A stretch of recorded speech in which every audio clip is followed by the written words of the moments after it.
Hello,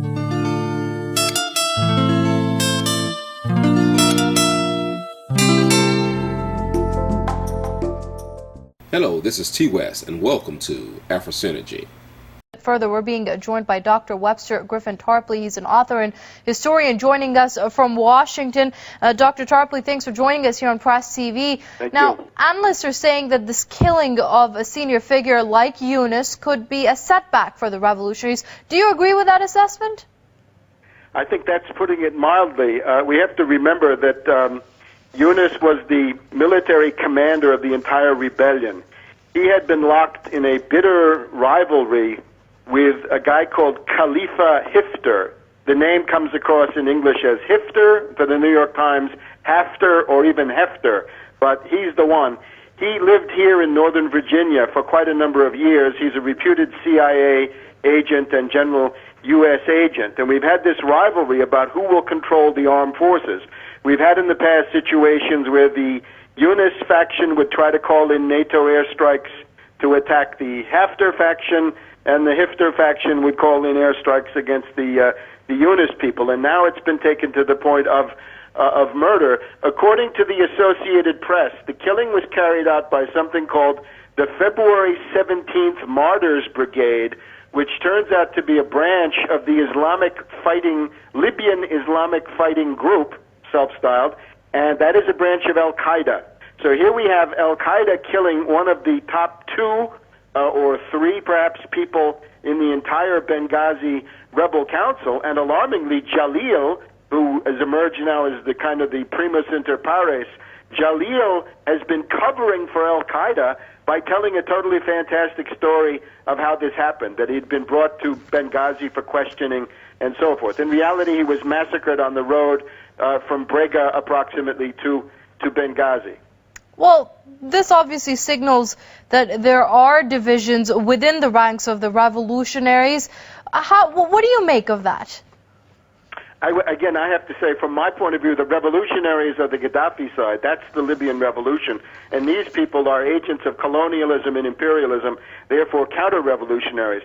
There's a factional division between the people who left, the expatriates who left and went to work for the CIA, typified by Hafter, and then the people who stayed inside the country and dealt with Gaddafi. So there's a big fault line right there. The other one is tribal, in the sense that Yunus was a member of the Obeidat tribe, which is one of the largest ones in the Cyrenaica region of eastern Libya. At the funeral, his son cried out, "We want Gaddafi back, we want the green flag back." That's a heavy blow to the morale of this gaggle of rebels. So it looks to me like the entire situation there may descend into a civil war inside the civil war, where you're going to have one faction killing another. Already by the end of June, we had at least 15 to 20 and maybe as many as 40 armed factions.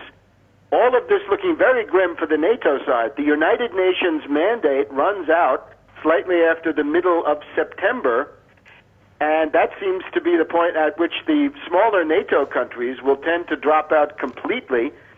And we've also got a signal, a kind of admission of defeat from Anne-Marie Slaughter, former official of the Obama White House, National Security Council, who had been one of the big hawks on Libya demanding armed intervention.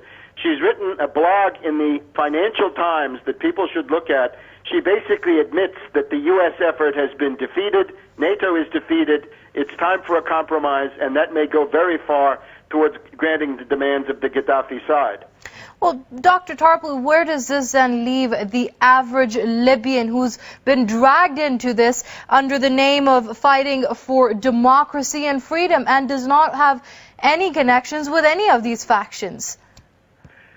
Well, I think that middle group has tended to coalesce to the Gaddafi side. When this all started, there were admittedly quite a few people who were somewhat disillusioned with Gaddafi after 40 years.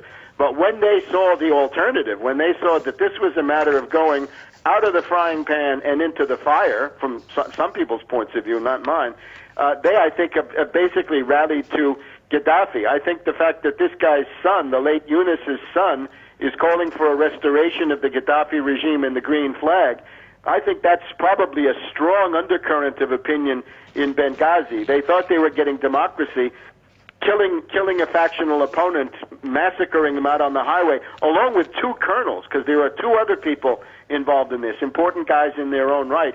That doesn't look too much like democracy. Lots of egg on Hillary Clinton's face tonight, because these are the people that she just recognized. This bunch of murderous gangs, it's like the 5 families of the New York Mafia in Benghazi, and that's now what the U.S. calls the Government of Libya.